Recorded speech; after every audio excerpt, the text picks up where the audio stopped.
Good evening, good morning, good afternoon to all delegates from different parts of the world. It's a great honor and a pleasure to have you all on this platform this evening to hear from a legend, truly a legend in her field, Dr. Professor Barbara Schmidt from the University of Pennsylvania, USA, and McMaster University. Madam will be speaking on caffeine for apnea of prematurity, the evidence, and beyond. To moderate this very important session, we have none other than two very renowned and the most senior most neonatologists of the country, Air Vice Marshal Dr. Daljit Singh from Indian Air Force and Dr. K. Sheshagri from Vishakhapatnam. Sirs, it's a great pleasure to have you here today on our platform. And it's a great pleasure to host the 20th webinar of this IAP NeoCon International Webinar Series of Learn from the Legends. And we hope to see all our audience in physical presence for our next upcoming IAP NeoCon. With this, I hand over the platform to our respected moderators.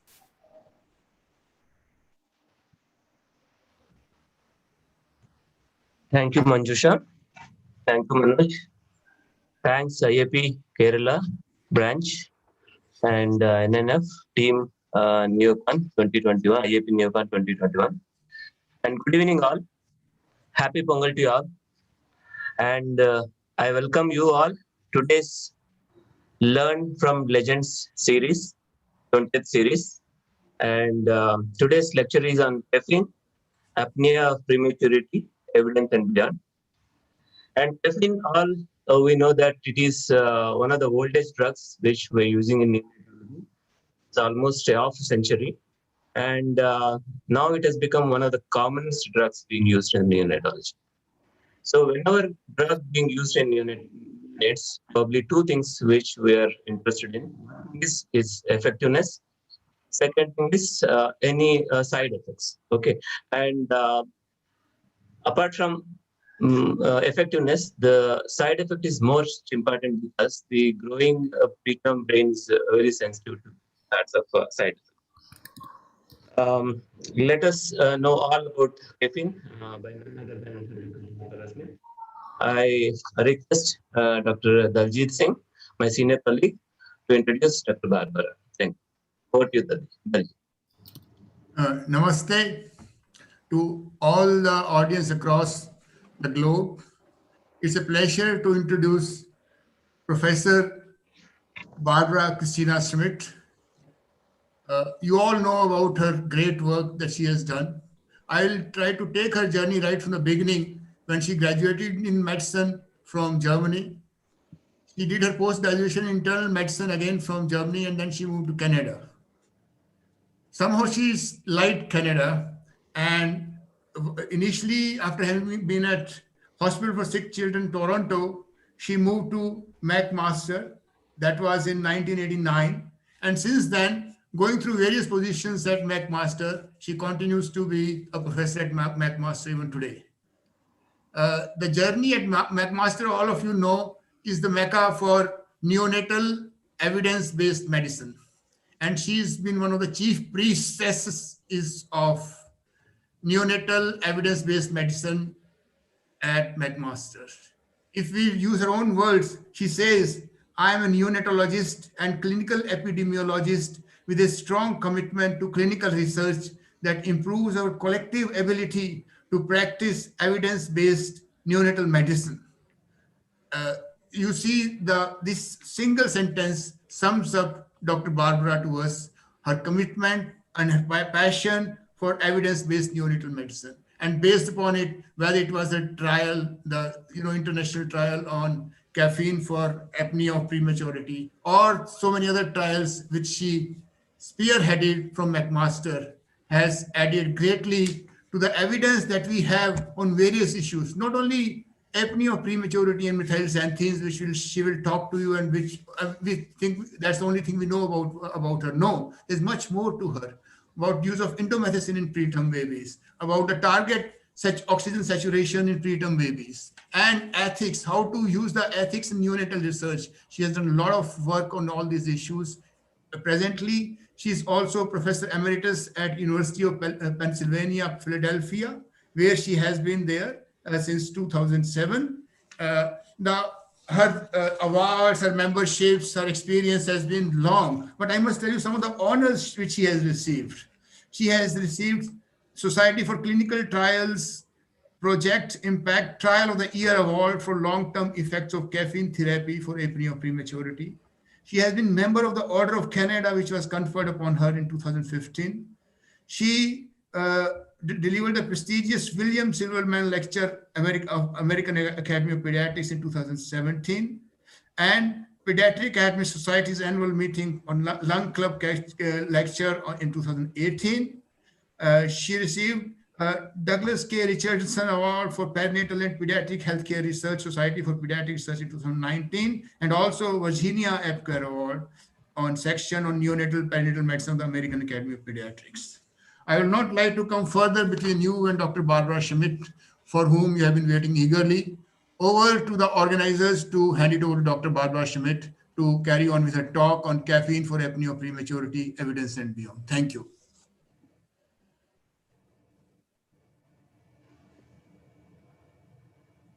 Thank you, sirs. Madam, it's all yours.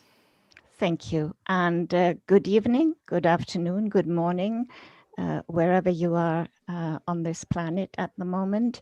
And I want to begin by thanking you both, Drs. Seshagiri and Vice Marshal, for your very kind introduction. Is the sound okay? Can you hear me properly? Yes, madam. Yes. Okay. I also want to thank, of course, Dr. Manoj Baranatu for arranging this wonderful webinar and for doing an end run around the pandemic that we all suffer from greatly in every corner of this world. I will share the screen now and hope you can.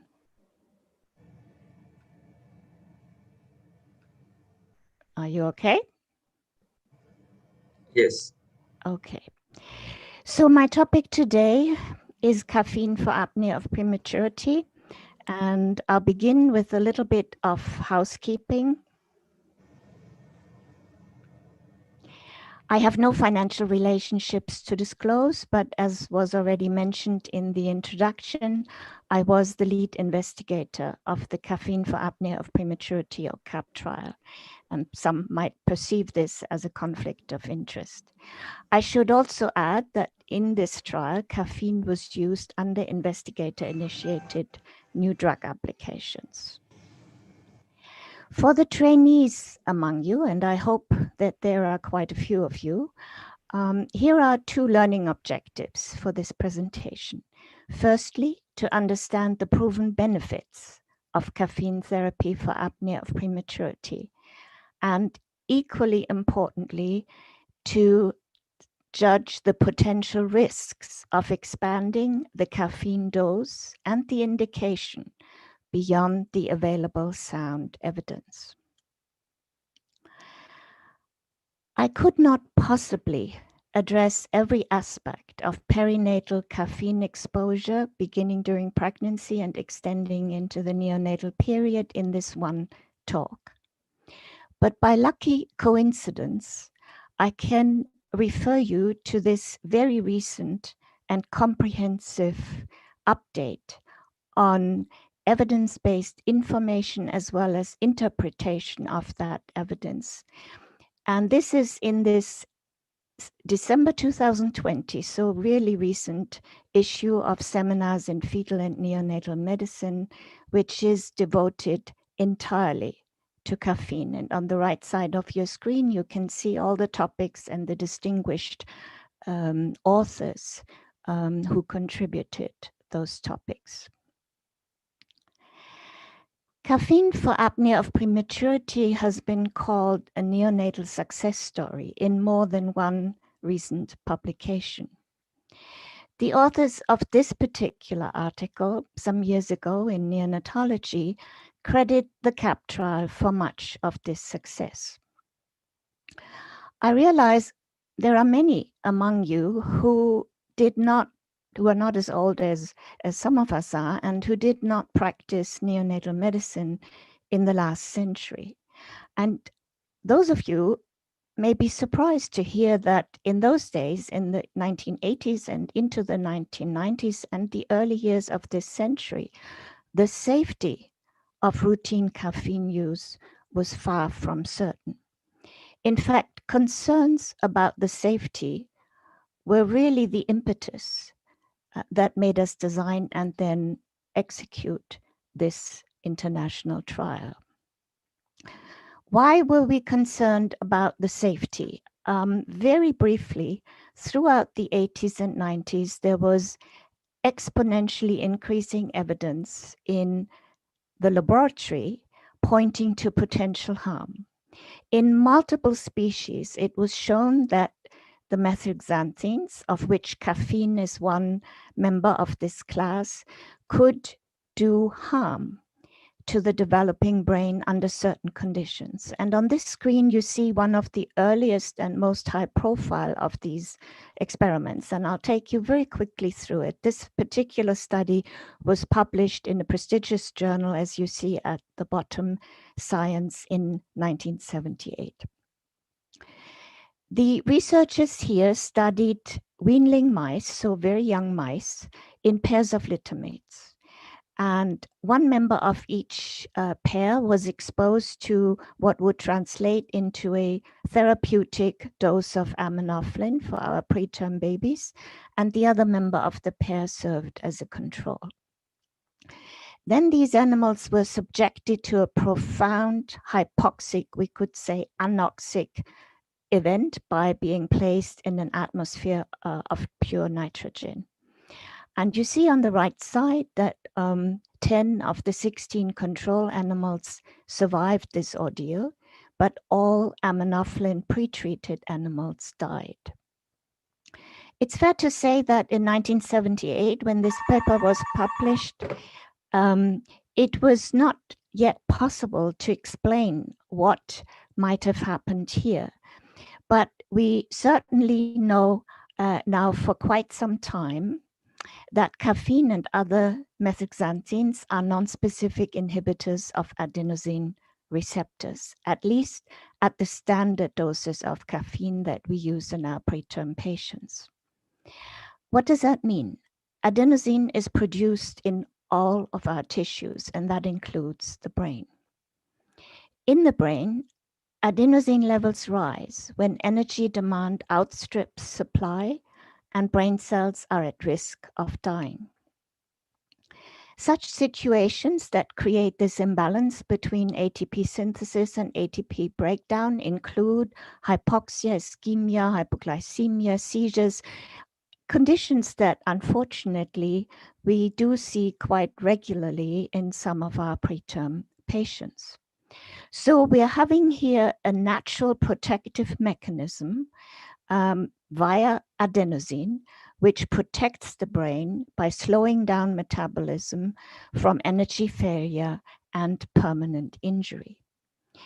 And this is just a snapshot of the whole package of literature that was rapidly accumulating throughout the 1980s and 90s, pointing clearly to the possibility of harm under conditions that we do see in the neonatal ICU. At the other end, there was very little in the way of rigorous evaluation of what was already a fairly common therapy in our preterm infants. Really, all we knew was that from very small and very short-term trials that caffeine and other xanthines reduced the frequency and severity of apnea, and the average duration of follow-up was only 7 days in those trials. So we just knew that they facilitated extubation, that was known, and also within a few days reduced the need for mechanical ventilation, but it was never studied even to the end of the neonatal ICU stay. So this was really the driver for the CAP trial. And in 1998, we formulated the study question, and fast forward about 20 years, and we have in the recent years reported the results of the final follow-up phase at age 11 years. The target sample size for this trial was 2,000 very preterm infants, and this was an international trial. Roughly half of the cohort was enrolled in Canada. There was only actually one US site in the study, and the other half was almost evenly split between Australia and several European countries. This slide, with its old-fashioned blue background, is 22 years old. It shows the original study question in the PCOT format. The P, as you know, stands for population. So our study population were infants at risk of apnea of prematurity with birth weights of 500 to 1,250 grams. The intervention was caffeine, and we used placebo to mask this intervention, but I need to always add at this point that apnea was treated. It was not left untreated. It just wasn't treated with drug therapy.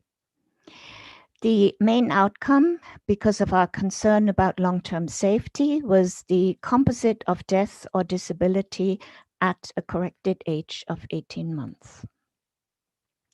I should go back and stress the point that our hypothesis was that caffeine might increase the risk of death or neurosensory disability, because really we were concerned about safety, as were many others.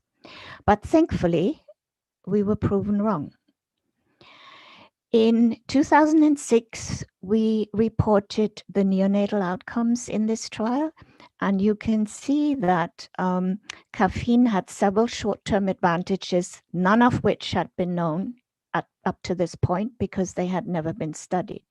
So we found that caffeine reduced the risk of BPD, bronchopulmonary dysplasia, the risk of severe retinopathy of prematurity, and it also reduced the use of therapies, both drug and surgical therapy, to close a patent ductus arteriosus. But our main goal was to examine the longer-term outcome at 18 months. The composite of death or disability, the results are shown within the red frame. And I think to many people's surprise, including our own, caffeine actually reduced this outcome significantly. You can see in the second line, and I want to really stress this, the remainder of this slide shows you the components that made up the composite main outcome. And I want to really stress that caffeine has, certainly within the CAP trial, absolutely no effect on death. That is often misinterpreted because the composite included death. You can see that the point estimate is virtually on the line of equivalence. So the numbers are virtually identical and have remained identical right up to 5 years. The main effect on this composite came from a reduction in cerebral palsy, and to highlight this, I've pointed your eyes to that outcome with the red arrow. And at 18 months, we also had a marginal benefit with respect to the outcome of cognitive delay.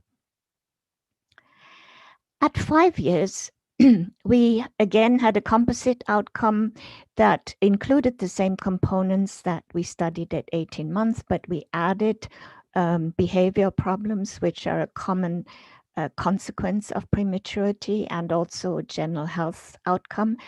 And you can see very quickly that the observed rates of this composite outcome still favored caffeine, but you can also see, if you go to the bottom of this slide, that this difference was not conventionally statistically significant. This has led quite a few observers to conclude that caffeine was no longer effective at this age. We never agreed with this conclusion, and here's why. We have multiple strands of evidence, and they were in the same paper, in the JAMA paper where we reported the 5-year outcomes, that caffeine retained important benefits on motor outcomes. So the Gross Motor Function Classification System, GMFCS, is an international shorthand to assign the severity of cerebral palsy. There are 5 levels. It's an ordinal scale. and 1 is the mildest form and 5 the most severe.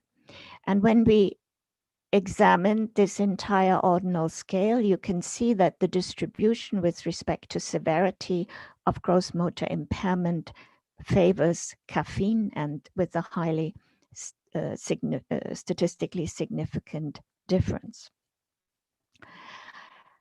Perhaps even more importantly, cerebral palsy is no longer the most important motor adverse outcome after a very preterm birth. That is now developmental coordination disorder, or DCD, which is much more prevalent nowadays in our graduates than cerebral palsy. Developmental coordination disorder won't land the child in the wheelchair, but it is nevertheless disabling. These are the children who are extremely clumsy. They have serious balance problems. They have terrible fine motor coordination. And so it is a really significant motor impairment in its more severe forms.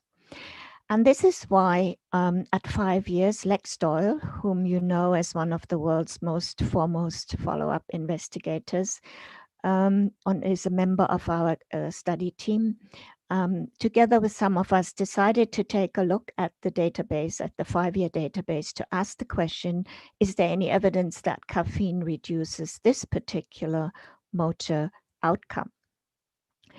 Thankfully, we had collected prospectively at 5 years all the information we needed to reliably assign a diagnosis of DCD. We had administered the movement ABC, which is typically the test used to test motor function in these preschool and school children. We had obtained a full-scale IQ in all participants, because in order to have DCD, you have to explicitly have a full-scale IQ within the normal range. So within above 69, in other words. And equally importantly, you have to explicitly not have a diagnosis of cerebral palsy. So there is no overlap. There's not supposed to be any overlap between these two conditions. And here are the results that were subsequently published in Journal of Pediatrics by Lex. The rates basically 15% in placebo and 11% in caffeine, and a statistically significant difference. When the children turned 11 years, we performed our final follow-up phase to reassure clinicians and parents that perhaps there were lasting benefits, as we hope to find, but also to reassure them, hopefully, that there were no newly discovered risks. At 11 years, we had a main outcome that was a composite of academic performance, motor function, and behavior. We chose this outcome on the strong advice of several academic child psychologists who were members of our steering committee in these later stages. And we called this particular composite outcome functional impairment. You see here the rates for this overall outcome of functional impairment at 11 years. It's almost déjà vu in terms of the relationships between the findings in these two groups. 38% observed rate of this outcome in placebo compared to 32% in caffeine. So again, the observed rates still favoring caffeine, but once again, if you look at the bottom of the slide, a p-value that is outside what we usually consider the threshold for statistical significance. But this slide shows you the components, the 3 components: poor academic performance, motor impairment, and abnormal behavior, that made up this composite. And if you first look at the top and bottom lines here, there were broadly similar rates of poor academic performance and disabling behavior. But as shown within the red frame, once again, we have strong evidence that caffeine reduced the motor impairment, which again at 11 years was studied with the movement ABC, in this case, the second edition. Of the 220 children in this 11-year cohort who had a motor impairment, only 50 children, so less than 1/4, actually had a clinical diagnosis of cerebral palsy. So once again, this points to the importance that developmental coordination disorder has assumed among these children. It's a secondary outcome at 11 years because it is a component of the composite, not the composite, the main outcome itself.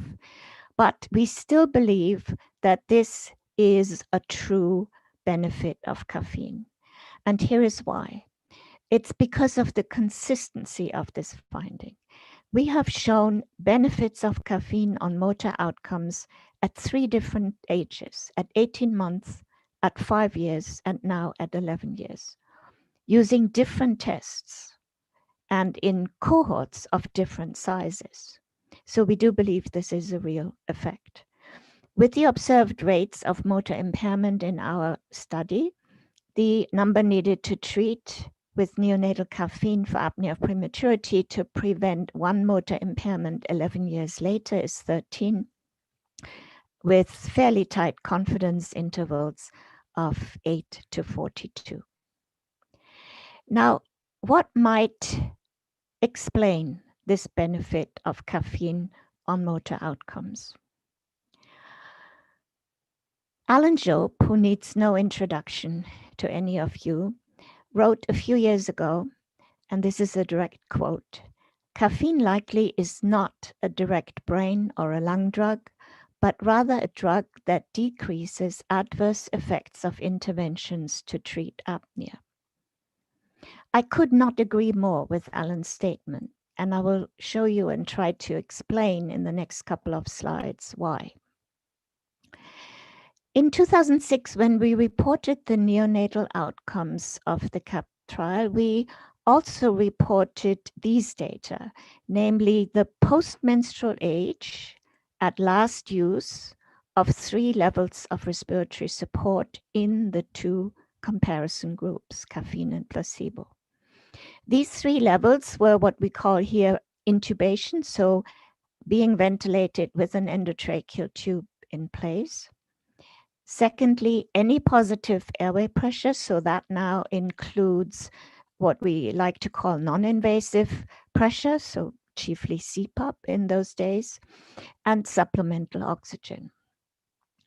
And as you compare these median postmenstrual ages at last use of each of these 3 levels of support, you can see very quickly that on average, caffeine reduced the time on the postmenstrual age at last use on these levels, each of them by about 1 week. And when we published the 18-month data showing the benefit on neurodevelopment, we performed and published in that paper a post-hoc explanatory analysis in which we examined 6 different possible predictors, intermediate outcomes that might explain some of the benefit we saw at 18 months. And we found that the postmenstrual age at last use of any positive airway pressure was the best predictor and explained basically half of the benefit at 18 months, which for a single biologic variable is actually very, very strong predictive power. And because of this finding at 18 months, at 11 years, we did one single post-hoc explanatory analysis. And that is also in the 11-year paper.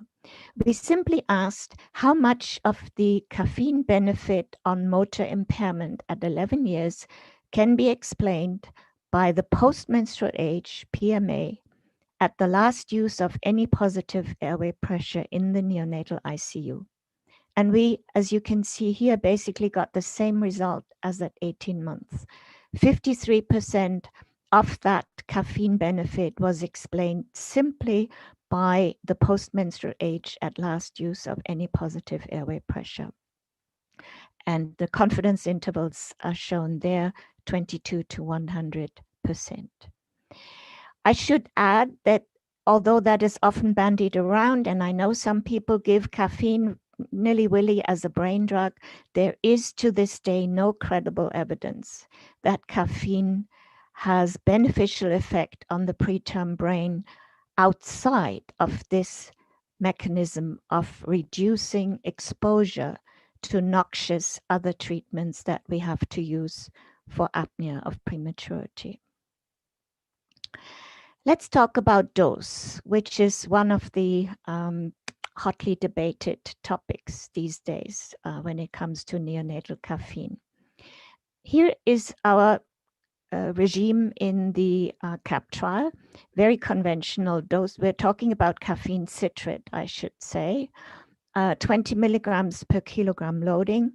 The maintenance dose of 5 is the standard per kilo per day, but we allowed up to 10 milligrams per kilo every 24 hours. I should tell you also, although we have not directly published this, that in the CAP trial, in both groups actually, only 40% of the participants stayed on the equivalent of 5 milligrams per kilo per day. So in other words, 60% were increased by their local clinicians to somewhere between 5 and 10 milligrams per kilo and day. There have been a number of small trials comparing higher doses of caffeine with standard doses. There have also been observational data, and there have been also quite a few systematic reviews and meta-analyses.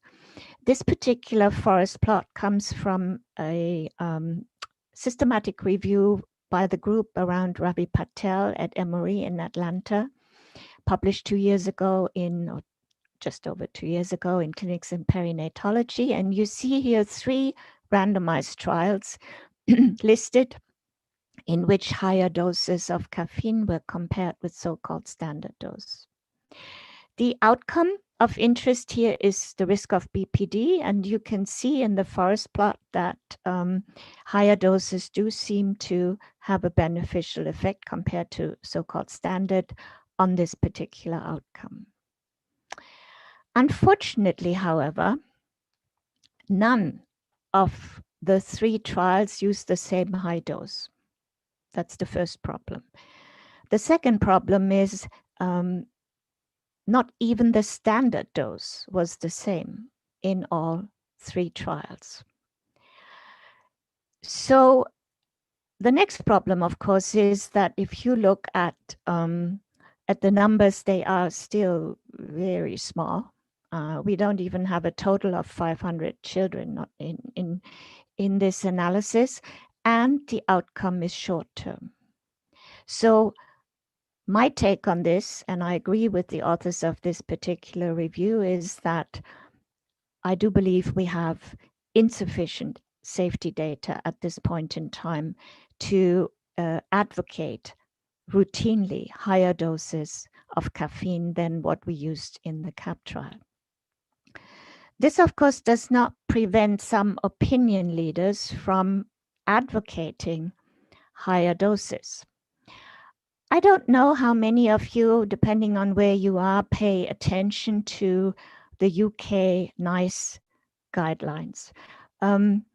These are national guidelines, and here is a quote from their NICE guideline published in April 2019 that is called Specialist Neonatal Respiratory Care for Babies Born Preterm, and it does contain obviously a section on caffeine. And I have to tell you, I fell almost off my chair when I read that particular section on caffeine.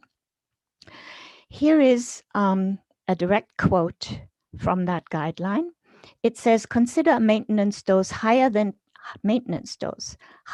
20 milligrams per kilo daily if therapeutic efficacy is not achieved while ensuring that a safe plasma level is maintained.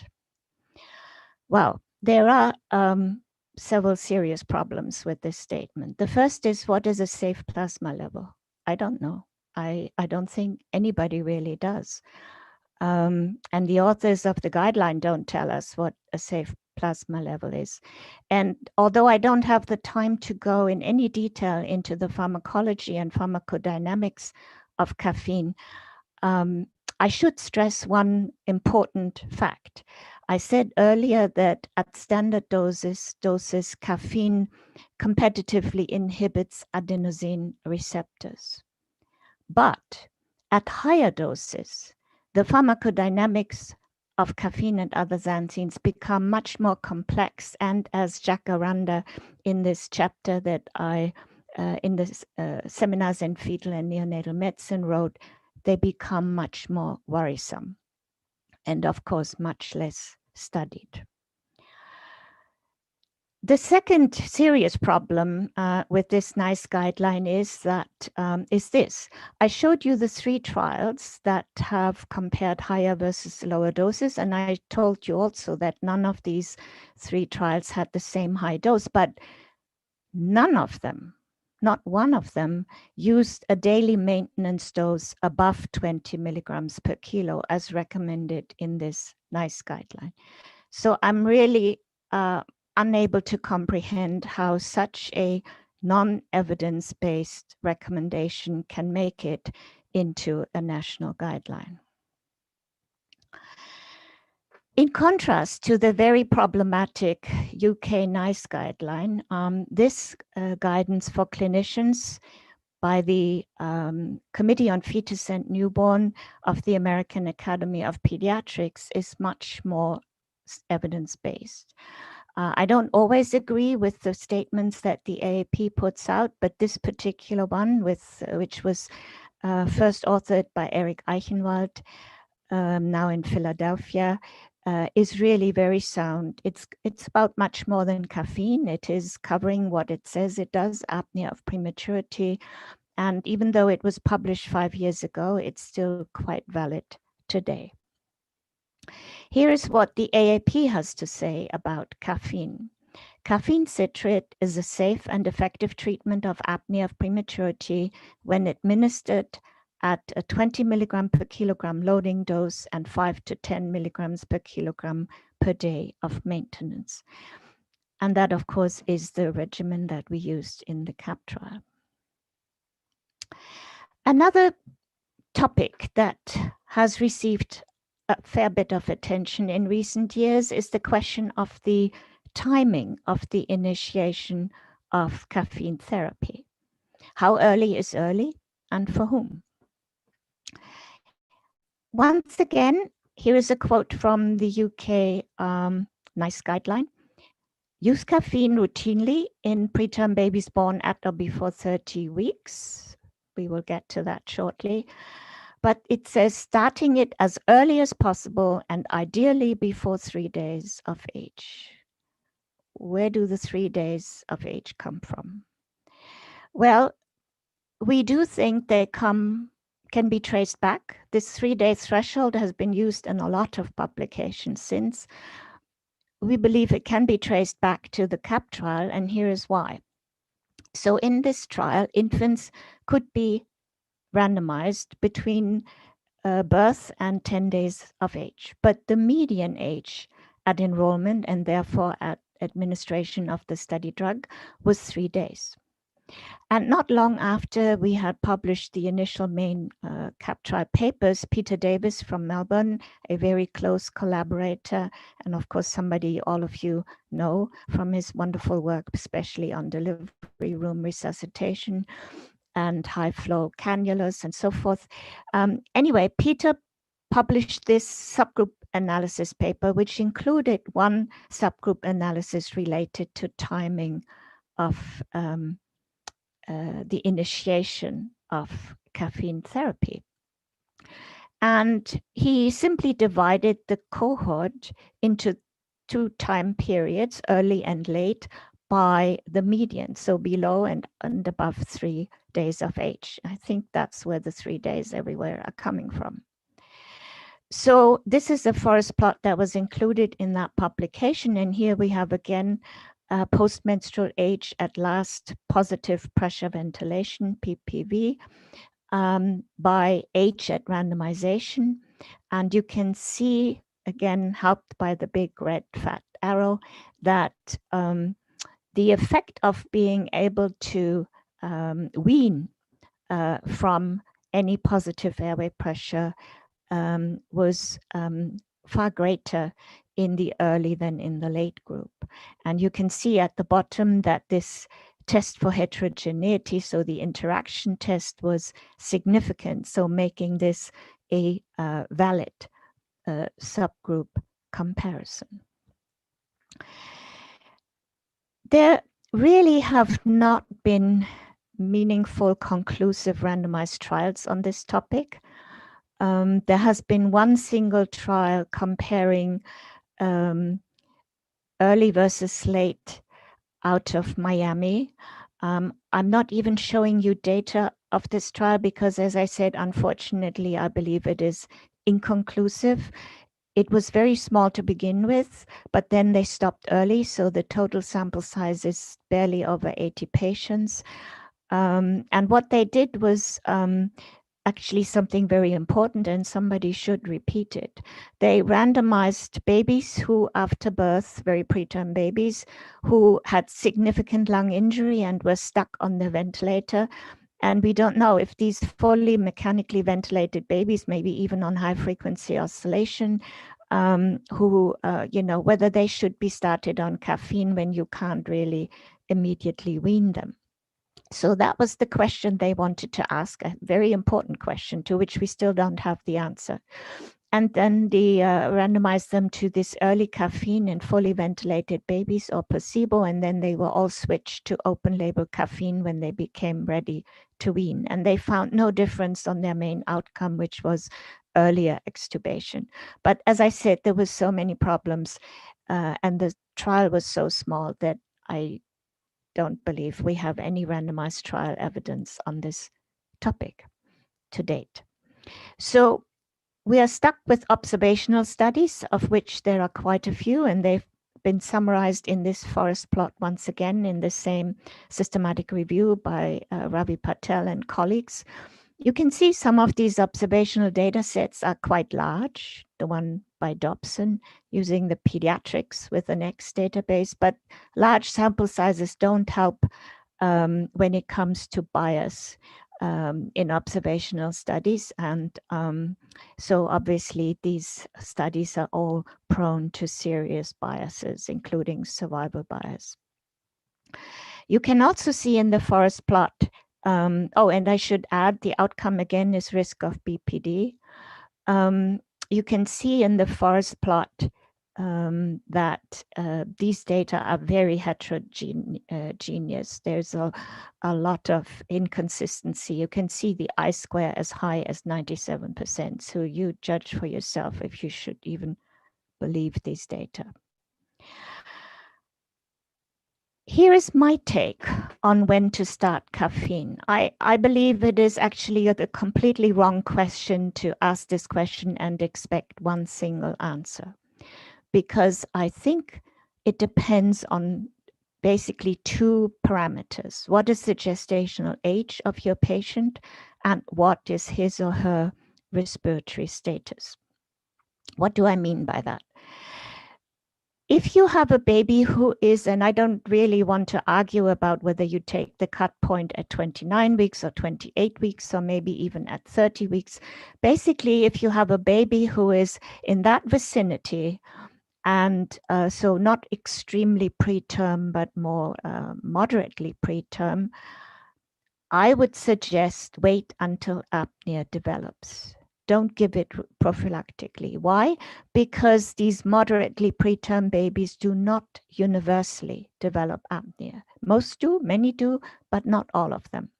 And we should never forget that the evidence that made us do the CAP trial in the first place about possible harm has not gone away.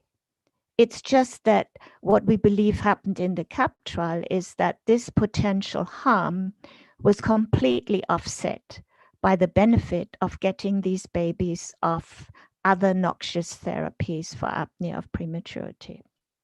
So I would advocate in the more moderately preterm babies that you wait until apnea develops and don't give it prophylactically. We talked briefly already about the special situation where an extremely preterm baby is fully ventilated. I would say at this point in time, start caffeine as you're beginning to wean, because more rigorous trials are needed before earlier initiation of caffeine in those infants can be justified. Thankfully, we don't see that many babies in this category anymore, but they do still exist. And I would suggest wait till you're ready to wean. Everybody else, so extremely preterm babies with little or no respiratory support, yes, please start caffeine early. That's what we did in the CAP trial. We have to remember that half of the entire cohort was enrolled before 3 days of life. We probably in those days, it was 1999 to 2004. I doubt that babies were enrolled in the delivery room. So that's a special situation and some people are studying it. But certainly there is every reason to believe that those very immature babies who are inevitably going to have irregular breathing and apnea will benefit from caffeine. Before I close, I want to stress my concerns these days, and that is that I'm really worried about treatment creep. And so I think you've seen that right through the entire presentation. I can't stress enough, the indication is apnea of prematurity. Don't give it as a brain drug just because the baby is preterm but doesn't actually have a serious apnea problem. We talked about doses, and I do believe that we should not exceed the doses for which we have the safety data that everybody is so happy about from the CAP trial. The timing we just reviewed in this last slide, I suggest should be guided by the gestational age, the degree of immaturity of the patient, and the respiratory status at that point in time. And the special case of the baby who's fully ventilated from the delivery room onwards for days to come, I think merits further studies. I have not in this talk talked about when to stop. I'm sure when to stop the treatment, I'm sure that will come up in the questions. So at this point in time, all I can do is thank you very much for your attention. And I also want to end with a big thank you to the 2006 CAP children and their families, our trials group at McMaster University, and all of our collaborators around the globe, and our funding agencies, chiefly the Canadian Institutes of Health Research, who funded most of this trial, including all of the various follow-up phases. Thank you. Thank you very much, madam. You have told us how caffeine made the difference to the preterm babies who had apnea of prematurity, and how all the issues related to safety were answered. How, when you went along down the time lane, you showed us how they were followed up on long-term basis at 18 months, at 5 years, 11 years, and you established the safety of caffeine in these babies. A very important thing that you told us was about post-menstrual age. The post-menstrual age at which these babies received last positive airway pressure was very relevant in looking at long-term outcomes. That was very, very important, ma'am. Ma'am, the question which people have essentially asked, they again have rotated around higher doses of caffeine, which you have answered in very, very clear terms that higher doses, we still need the safety data. We cannot go on high maintenance doses beyond 10 milligram per kg. They beautifully brought out in the studies on BPD effect is still not very clear. Numbers are very less. The timing of initiation of caffeine therapy, ma'am, there are again a number of questions which I will put to you at this stage itself. People are saying you talked of ventilated babies, you talk of minimal support. Do you also mean CPAP is equivalent to minimal support, ma'am, when you talk of Yes, I uh, do. okay, fine, ma'am. And the early, they're saying, is day one also included as early if the therapy started on day one, madam? So the half the cohort was enrolled at a median before a median age of 3 days, and there is a little bit confusion. To be honest, I don't know how you count the days in India, but I know that a lot of my American colleagues, because I practiced neonatology in the States for 10 years in Philadelphia, I know that they get confused because as to how many days that actually is, because they have the habit of calling the day of birth day 0. So for them, day 3 is then actually already basically up to 4 days, which is not how we did it in the CAP trial. We didn't have a day 0. The day of birth was day 1. So the median age was truly, and obviously the day of birth can be half an hour if the baby was just born before midnight. What I do suspect, because, it just wasn't so popular in those days to try and keep these very immature babies on CPAP right from the delivery room. So, and of course, enrolling in a trial in the delivery room of this complexity is also not something that is easily done. So I suspect there were no enrolled. We have never actually checked this because we didn't even collect that information in terms of hours. But I suspect that there were no enrollments in the delivery room, but certainly within a few hours of birth. So we could start on day 0, day 1, as we call it, or within few hours of birth, we could start caffeine when we call it early caffeine, ma'am. Is that the take? Yeah, and I have been, when I was still, I'm not any longer doing clinical medicine. I've retired from that a few years ago. But when I was still involved in that, I was recommending, certainly right on admission to the neonatal ICU, if a baby was in that, like a 27-weeker on CPAP, universally almost bound to have apnea. And yes, why would you want to risk CPAP failure in a baby like that? Ma'am, as we mentioned, the number of questions on how long to continue caffeine. And they talk in terms of gestational age, post-menstrual age, time since last ethnic episode has happened. We'll request you to dwell on it briefly. Right. It's a very important question. And the answer to it is, again, a little complex. The really honest short answer is that we don't know for sure, that there is further research that needs to be done, and there are actually trials underway to address this question. But one thing I'm certain about, it is not a single number. It's not going to be one postmenstrual age at which everybody can be discontinued. Why? Because we know already that the more immature a baby is, so the lower the gestational age, the longer on average it will take this baby to resolve apnea of prematurity. We also know that some babies have problems right up to term, and the CHIME study 20 years ago showed us that that is still definitely within the realm of apnea of prematurity. So in the CAP trial, we did not prescribe when to stop, but we made recommendations. And one of the recommendations was that positive pressure for treatment of apnea should have been discontinued first before discontinuing the drug. But again, as I said, I don't know why some people are so anxious to stop so early. A baby who was 23 weeks is totally entitled to still have apnea at 36 or 37 or even 38 weeks post-menstrual age. And as I said, there are at least 2 trials I'm aware of that are trying to address this question with a little bit more detail.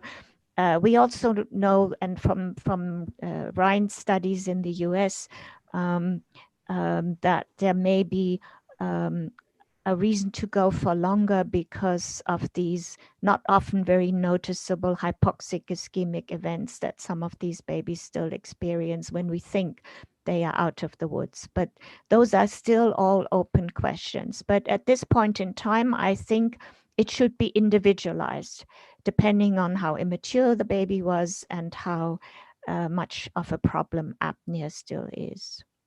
Yes, ma'am. So, as of now, no general statement to be made. But if the baby is in having apnea, naturally you have to continue caffeine and wait for 5 to 7 days after that, however long we might have to go on. Could we say that kind of statement, ma'am? I think so. Yeah, I think it's safe to wait a week, Yeah. 5 to 7 days minimum. Yeah. Okay. Dr. Sheshagiri?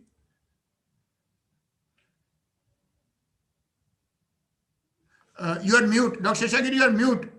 Dr. Sheshagiri, you are mute. Unmute yourself. Yes. So most of the questions are answered, sir. One more question I found interesting.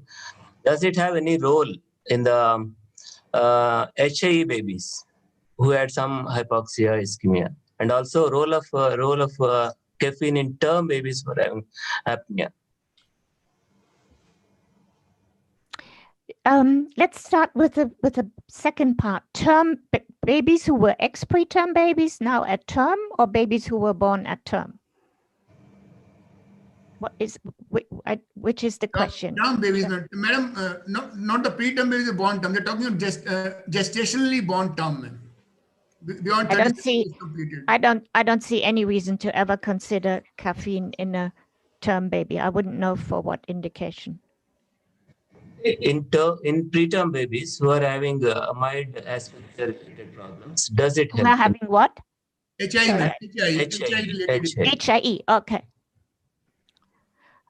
Yeah, and do you think they have apnea because of that, or? No, ma'am. They are saying methylxanthines have a protective effect on brain in HIE. So, does it have any role? I don't know. It hasn't been properly studied. That is not an indication that I would consider established.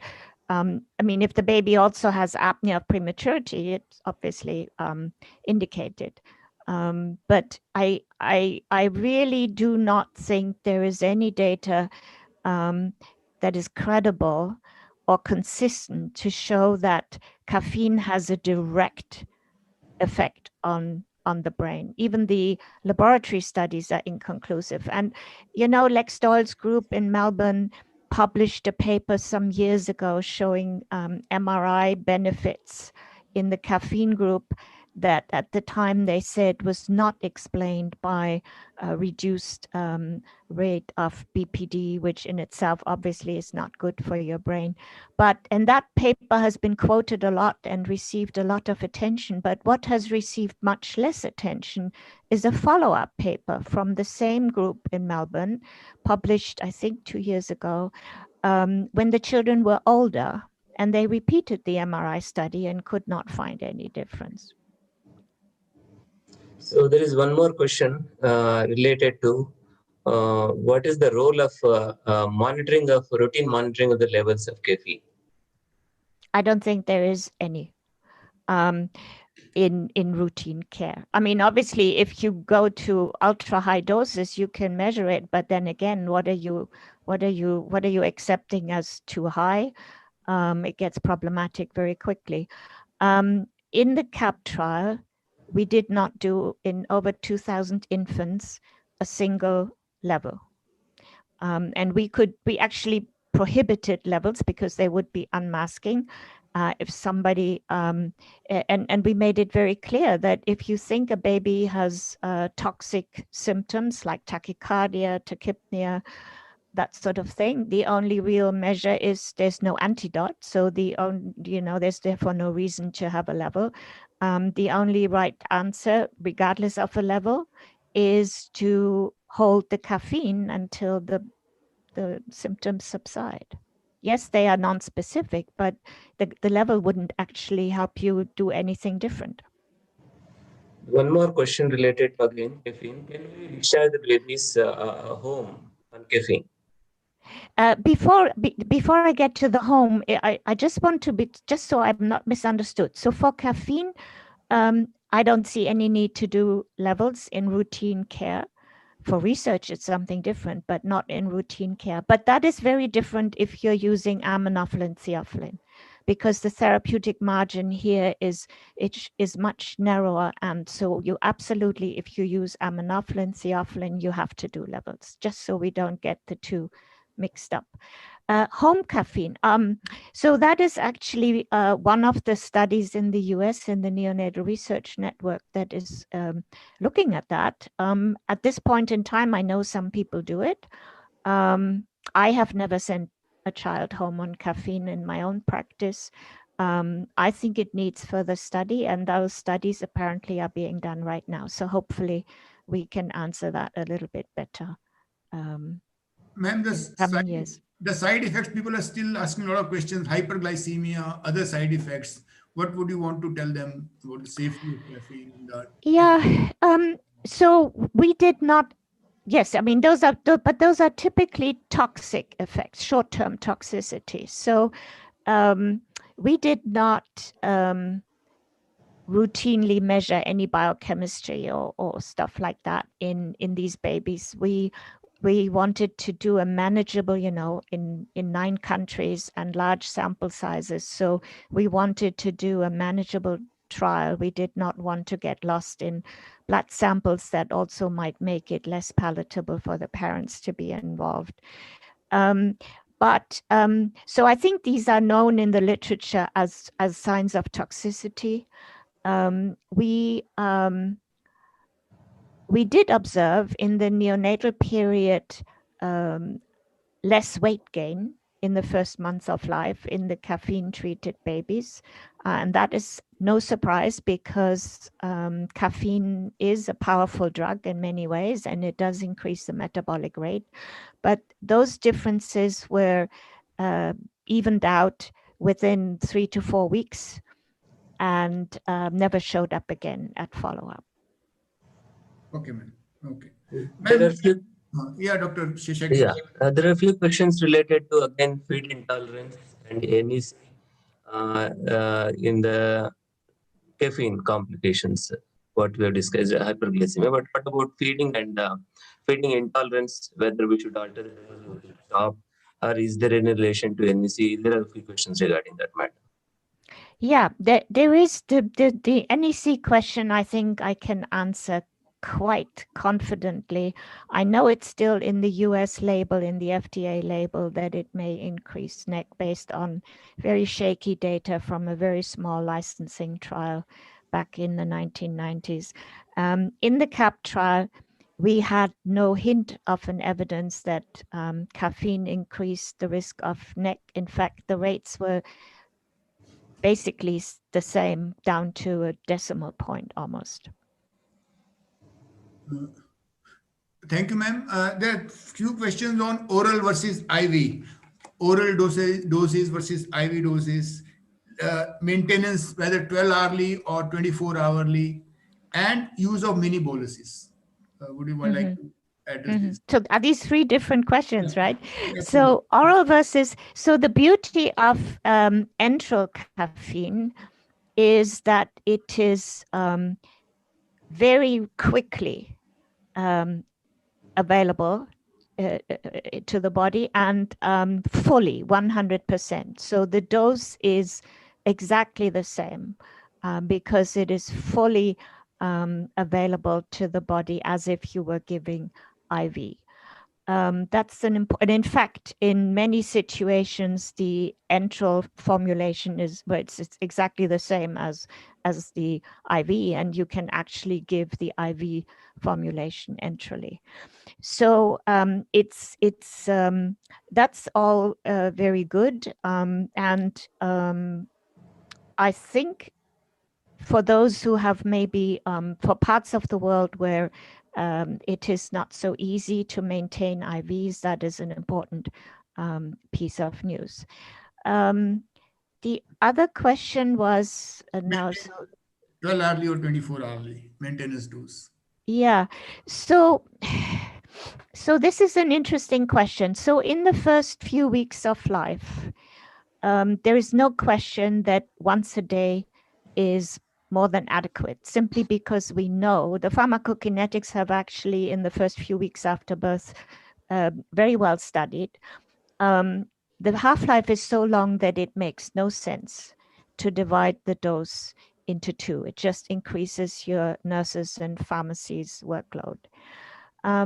As the child matures, and particularly if we're beginning to think to give it perhaps longer than we used to, we have to remember that as the child matures, the half-life of caffeine reduces. So while I can say that in the first months of life, there's basically never a reason to give it more than once a day, I cannot say this as confidently as the child gets older and more mature. And if you go to this issue, and I have to say, I have no personal benefits from from advertising this issue in seminars in fetal and neonatal medicine.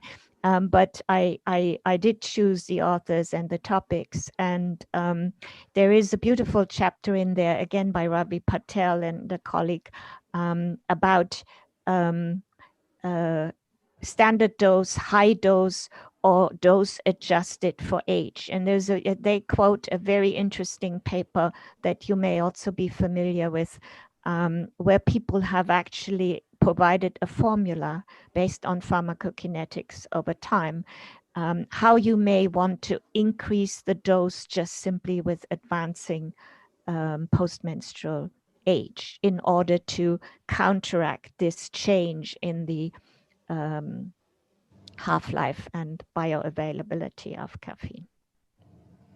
People talked asking about, ma'am, the mini boluses. A baby while on caffeine develops apnea. Do we give another mini bolus to the baby, let's say 10 milligram per kilo to that baby, and that kind of questions? Yeah, I mean, that's another way of sneaking in higher doses through the back door, right?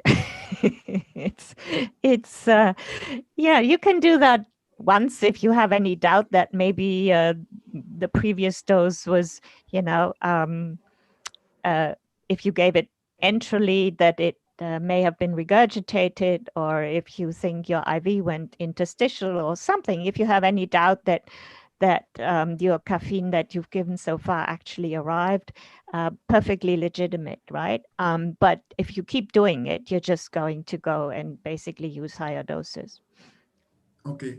Madam, if we get little away from CAP trial and about from caffeine, you have been in the field of neonatal evidence-based medicine for such a huge period, so many years. So would you like to tell all the audience here some issues, some points about how to conduct research ethically in newborn babies when we're talking of conducting the randomized controlled trials and studies which are going to be relevant and useful to these small preemies? Oh my God, I could talk for 3 hours about that topic. I think I want to maybe rephrase it and point to something that continues to worry me. You see, my generation came after the generation that Bill Silverman described, who's long passed, but the ones that created the retinopathy of prematurity epidemic by giving oxygen indiscriminately in the 1940s and 50s. So we came after them. We made a lot of mistakes, and with our work, we've tried to address a tiny bit of that. As a neonatologist who's practiced since the early 1980s, I am disturbed that we still haven't figured out what to do with the patent ductus arteriosus. I think that's a scandal. And that we still don't know which ducts matter and which don't. Clearly some matter and some don't, but nobody has figured out in real time how we can identify the right baby. I think that is disheartening. I'm also disheartened by every generation seems to be having to repeat the mistakes that the previous generation made. What I mean by that is I'm hearing from my junior colleagues that I don't know what it's like in India or wherever you may be practicing, but I certainly know that in North America, all of a sudden, acetaminophen, paracetamol, has arrived in the neonatal ICUs and is being handed out, almost indiscriminately. And I think that's extraordinary, because when you actually look at the clinical data that we have about such a powerful drug, again, all we know from very small and very, very short-term and limited trials is that it closes the PDA, but what else it might do to the baby is anybody's guess. And yet people, make the same mistakes that they have made so many times. So I keep hoping that something will change and that people ask the right questions, and do the right studies before these things just suddenly go into the mainstream. Look at the disaster we created by trying to be gentle and kind when suddenly in the 1990s everybody was put on morphine, right? It also came from nowhere, just because we thought we were kind to these babies, but we did more harm than good. Thank you, ma'am. Thank you. Thank you very much. Dr. Shagri, you would like I to... think all questions are covered, sir. And last question is very valid question, which is apt to the present situation. Thank you, madam. And we'll hand over to Dr. Manoj and his team. Thank you, Dr. Manoj. Thank you, madam. It's been a pleasure interacting with you. Thank you very much. Thank you. Well, it was such an excellent session. Before we close the session, may I request another legend who the legend who started it all, Professor Ola Sockstead, who is fortunately here with us today, who inaugurated our webinar series with the first talk, to give his remarks before we close the session. Professor Ola, sir. Thank you very much, Dr. Manu. It's hi, Barbara. Hi, Ola. I would like to congratulate NF in Kerala for this marvelous series of lectures. I haven't attended all of them, but some of them, and I looked at the speakers, and it's just incredible. And I think Barbara Smith's lecture today proved that. Barbara, this was a fantastic lecture. I really enjoyed listening to you. So I would like to congratulate you, Dr. Manu, and all your colleagues. And I hope to see you in person in Kerala or somewhere else very soon.